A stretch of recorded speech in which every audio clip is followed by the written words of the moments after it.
योगी सरकार का नकली दवा कारोबारियों पर बड़ा एक्शन हुआ है। करीब करीब 30 करोड़ 77 लाख की नकली दवाएं जब्त की गई हैं। नकली दवा बनाने वाली 68 आरोपी भी इसमें गिरफ्तार किए गए हैं। एफएसडीए ने 1166 दवा कारोबारियों के लाइसेंस सस्पेंड कर दिए हैं। वित्तीय वर्ष 2024-25 में एफएसडीए ने भी कार्रवाई की। उत्तर प्रदेश में नकली दवा कारोबार के खिलाफ सीएम योगी आदित्यनाथ के निर्देशों के अनुसार अब खाद्य सुरक्षा और औषधि प्रशासन विभाग ने सख्त कार्रवाई की है। विभाग के संबंधित अधिकारियों ने समीक्षा बैठक में बताया कि वर्ष 2024-25 में 30 करोड़ 77 लाख रुपए की नकली दवाएं जब्त की गई। एफएसडीए ने पूरे प्रदेश में 1039 छापेमारी की और इस अभियान को वो लगातार चलाए हुए हैं, जिनमें करीब करीब 13,848 नमूने लिए गए। नकली दवा के कारोबार में शामिल पाए गए 1166 दवा कारोबारियों के लाइसेंस को निरस्त कर दिया गया है। साथ ही 68 लोगों को इसमें गिरफ्तार किया गया है। सबसे ज्यादा कार्रवाई आगरा, लखनऊ और गाजियाबाद शहरों में हुई, जहां नकली दवाओं के साथ साथ ऑक्सीटोसिन इंजेक्शन, नारकोटिक्स औषधीय और नकली कॉस्मेटिक उत्पाद भी जब्त किए गए हैं।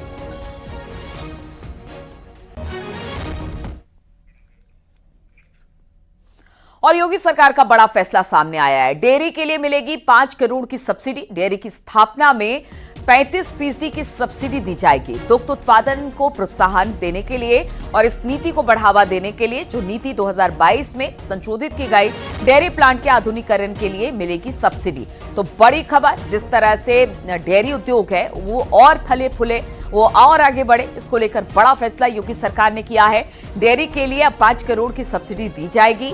डेयरी की स्थापना में 35% की सब्सिडी। दुग्ध उत्पाद प्रोत्साहन नीति 2022 में संशोधन किया गया है और डेयरी प्लांट के आधुनिकीकरण के लिए अब आपको सब्सिडी दी जाएगी। तो जो इस उद्योग से जुड़े हुए उनके लिए बड़ी और अच्छी खबर।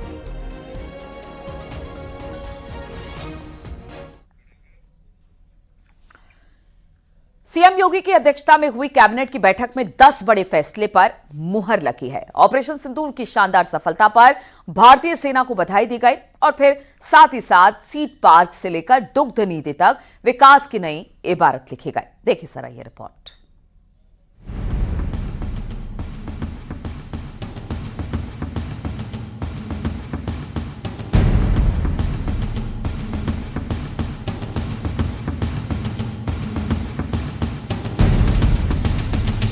योगी कैबिनेट ने सबसे पहले भारतीय सेना के पराक्रम को सलाम किया। ऑपरेशन सिंदूर में आतंकवाद के खिलाफ भारत की ऐतिहासिक जीत पर कैबिनेट ने सेना को बधाई दी। मुख्यमंत्री योगी आदित्यनाथ ने कहा कि यह ऑपरेशन न केवल आतंकियों के लिए सबक है, बल्कि देश की सुरक्षा के लिए एक मील का पत्थर है। कैबिनेट ने सर्वसम्मति से सेना के शौर्य को नमन करते हुए अभिनंदन प्रस्ताव पास किया। राष्ट्र की रक्षा में समर्पित हमारे वीर सैनिकों पर पूरे उत्तर प्रदेश को गर्व है। ऑपरेशन सिंदूर के सफल क्रियान्वयन हेतु मंत्रिपरिषद राष्ट्र को यशस्वी नेतृत्व प्रदान करने वाले माननीय प्रधानमंत्री जी श्री नरेंद्र मोदी जी के प्रति हार्दिक आभार व्यक्त करती है। कैबिनेट ने उत्तर प्रदेश में सीड पार्क की स्थापना को मंजूरी दी, जो भारत रत्न चौधरी चरण सिंह के नाम पर लखनऊ में 130.63 एकड़ जमीन पर 251 करोड़ की लागत से बनेगा। इसके साथ ही कैबिनेट ने दुग्ध नीति में संशोधन को भी मंजूरी दी है, जिससे डेयरी उद्योग को नया बल मिलेगा। ग्रामीण क्षेत्रों में दूध उत्पादन और प्रसंस्करण को बढ़ावा देने के लिए ये कदम अहम है। इसके अलावा ग्रामीण विधानसभा क्षेत्रों में बारात घरों के निर्माण का प्रस्ताव पास हुआ है। 10% का अधिकतम अनुदान था, 5% हम ब्याज लेते थे, उसमें अनुदान देते थे। अब इसको बढ़ाकर खत्म करके 35% ही कर दिया है। 5 करोड़ का अनुदान पहले देते थे, ब्याज उपादान वगैरह, अब इसको हम 5 करोड़ ही देंगे। तो नवीन दुग्ध प्रसंस्करण इकाई स्थापना में ये सब बदलकर 10% की जगह पूरा पूंजीगत अनुदान 35% करते हुए 5 करोड़ तक की सुविधा देंगे। योगी कैबिनेट के ये 10 फैसले उत्तर प्रदेश को विकास और सुरक्षा की दिशा में अहम रोल अदा करने वाले हैं। ऑपरेशन सिंदूर पर सेना का अभिनंदन हो या सीड पार्क और दुग्ध नीति से ग्रामीण भारत का सशक्तिकरण, ये है योगी सरकार का विजन, विकास, सुरक्षा और समृद्धि। Bureau report, news 18।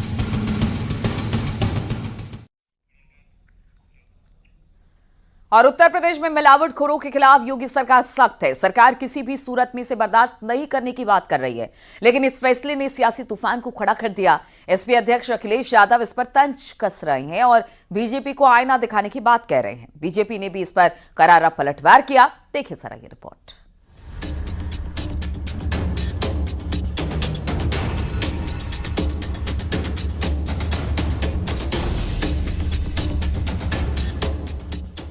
सीएम योगी ने खाद्य पदार्थों में मिलावट और नकली दवाओं के कारोबार को सामाजिक अपराध करार दिया है। लखनऊ में अधिकारियों के साथ बैठक में योगी ने साफ कहा कि मिलावटखोरों से कोई समझौता नहीं। उन्होंने 4 बड़े निर्देश दिए, जिसमें मिलावटखोरों की पहचान उजागर हो, उनकी तस्वीरें प्रमुख चौराहों पर लगाई जाए, दुग्ध उत्पादों की विशेष रूप से जांच हो, जांच के लिए डेडिकेटेड टीम बने। योगी का मकसद है कि आम जन का स्वास्थ्य सुरक्षित रहे और मिलावटखोरों का धंधा पूरी तरह खत्म हो, लेकिन योगी के इस ऐलान ने सियासी रंग ले लिया है।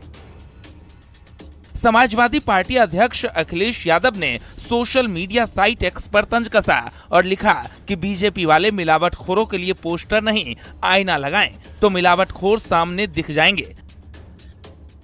सपा सांसद ने भी अखिलेश का समर्थन करते हुए सवाल उठाया।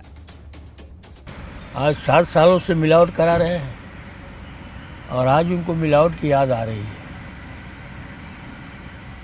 मिलावटखोरों पे कार्रवाई सख्त होनी चाहिए कि नहीं? 7 वर्ष तक ये क्या कर रहे थे? क्या 7 वर्ष से पहले भारत के संविधान में लिखा था कि मिलावटखोरों को छूट दे दी जाए? 7 वर्ष बाद इनकी नींद खुल रही है। वहीं बीजेपी ने समाजवादी पार्टी पर पलटवार करते हुए कहा कि अखिलेश यादव के बयान से लगता है कि वो मिलावटखोरों के साथ खड़े हैं। देखिए, अखिलेश जी जो बातें करते हैं उसे साफ साफ जाहिर होता है कि वो अनैतिक कामों के साथ में जुड़े हुए हैं या उनको आगे बढ़ाने का काम करते हैं। आखिर क्या कारण है कि मिलावटखोरों के साथ में वो खड़े हो रहे हैं? मिलावट करना एक जनमानस की मृत्यु करने के बराबर है, हत्या करने के बराबर है। और आज विरोध करते करते ऐसे लोगों का भी वो पक्ष में खड़े हो रहे हैं, बड़ा दुर्भाग्यपूर्ण है। राजनीति का स्तर बना के रखना चाहिए, इतना नीचे नहीं गिरना चाहिए। मिलावटखोरों के खिलाफ एक और योगी सरकार एक्शन में है, तो वहीं सियासी घमासान भी शुरू हो गया है। जहां योगी का बुलडोजर मिलावटखोरों को सबक सिखाने को तैयार है, वही अखिलेश तंज कस रहे हैं। Bureau report, news 18।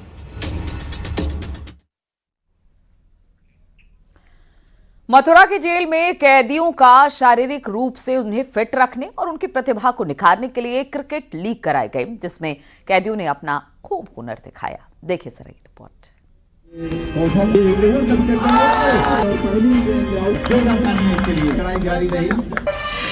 यूं तो अपराध करने वाला जेल में सजा काटता है, लेकिन जेल में कैदियों का स्वास्थ्य ठीक रहे, इसके लिए भी जेल प्रशासन कई कदम उठाती है। मथुरा की जेल में क्रिकेट लीग चलाई गई, जिसमें कैदियों को अपना टैलेंट दिखाने का मौका मिला। किसी कैदी ने बल्लेबाजी का हुनर दिखाया तो किसी ने गेंदबाजी में कमाल किया। कई बार उनकी बेल नहीं हो पाती है और कुछ बंदियों की मुलाकात नहीं आती है, तो ऐसे में उनको स्ट्रेस फ्री रखने के लिए एक खेलकूद एक बहुत अच्छा माध्यम है।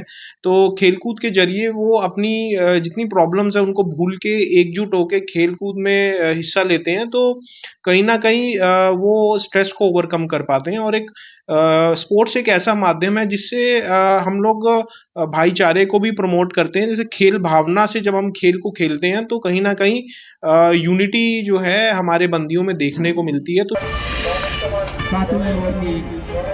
कैदियों ने बढ़ चढ़कर इस लीग में हिस्सा लिया। फाइनल मैच होने के बाद विजेता टीम को इनाम दिया गया। अच्छे प्रदर्शन करने वालों को सम्मानित भी किया गया। मैन ऑफ द मैच और man of the series award भी दिए गए। जिला कारागार मथुरा के सभी बंदियों द्वारा इसमें जो है बहुत एंजॉय किया गया। कुल 130 बंदियों ने इसमें पार्टिसिपेट किया और शेष बंदियों ने इसका दर्शक के रूप में जो है इसको एंजॉय किया और बहुत इसका जो है मजा उठाया। और हम आने वाले समय में भी इस प्रकार की प्रतियोगिताओं का आयोजन करते रहेंगे। अप्रैल में टूर्नामेंट को शुरू किया गया था, जिसमें 8 टीमें बनाई गई थी। मथुरा से न्यूज़ 18 के लिए नितिन गौतम की रिपोर्ट।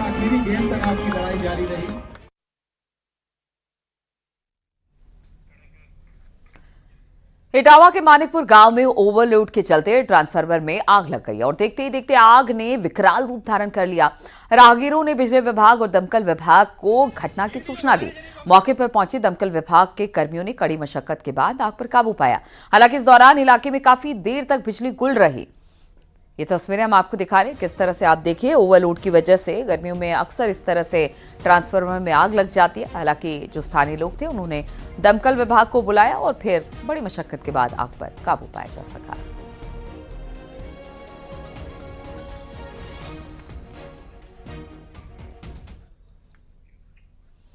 नोएडा में अवैध निर्माण पर प्रशासन का बुलडोजर चला है। नोएडा अथॉरिटी ने 2 दुकान और फिर कई सारे अवैध जो निर्माण वहां कराए जा रहे थे उनको बुलडोजर से गिरा दिया है। इस दौरान नोएडा अथॉरिटी के अधिकारियों को स्थानीय लोगों का विरोध भी झेलना पड़ा, जिसके चलते अथॉरिटी की टीम ने पुलिस की मौजूदगी में बुलडोजर एक्शन लिया। पूरा मामला सेक्टर 39-49 के बरौला गांव का बताया जा रहा है।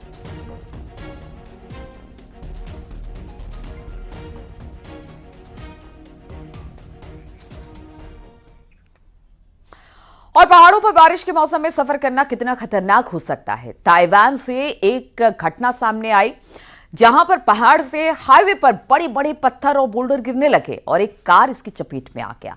देखिए जरा ये रिपोर्ट।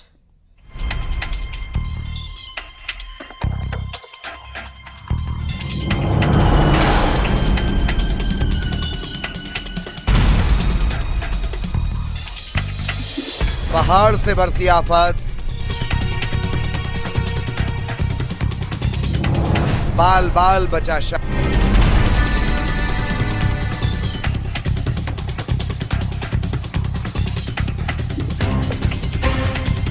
खौफनाक मंजर ताइवान से आया है, जहां पहाड़ी इलाके में सफर के दौरान ये घटना हो गई। अचानक पहाड़ में हलचल शुरू हुई और बड़े बड़े पत्थर सड़क पर गिरने लगे। एक कार सवार भी इसी पहाड़ी इलाके से गुजर रहा था, लेकिन तभी चट्टानें टूटकर उसकी कार के ऊपर गिरी। पत्थर गिरने से कार बुरी तरह क्षतिग्रस्त हो चुकी थी। जो मंजर था उससे तो यही लग रहा था कि अब कार ड्राइवर की जान नहीं बच पाएगी। सड़क पर बड़े बड़े पत्थर गिर रहे थे, लेकिन थोड़ी ही देर में कार सवार बाहर निकला। गनीमत रही कि उसकी जान बच गई, हालांकि वो घायल जरूर हुआ। बाद में उसने प्रशासनिक अधिकारियों को सूचना दी। काफी देर तक रास्ते से पत्थर हटाने का काम चला। इस दौरान कई घंटों तक रास्ता बाधित हो गया। उत्तरी ताइवान के मियाओली काउंटी में यह हादसा हुआ। जो गाड़ी हादसे का शिकार हुई उससे ठीक पहले सड़क पर सन्नाटा था। तभी एक स्कूटी वहां से गुजरी, उसके बाद एक कार भी आगे बढ़ी। इस रूह कपा देने वाली घटना में एक और कार को नुकसान पहुंचा है। हालांकि कार चालक ने ऐन वक्त पर कार को दौड़ा दिया, नहीं तो उसकी जान भी खतरे में पड़ जाती। उसके बाद ये कार सवार बोल्डर्स की चपेट में आ गया।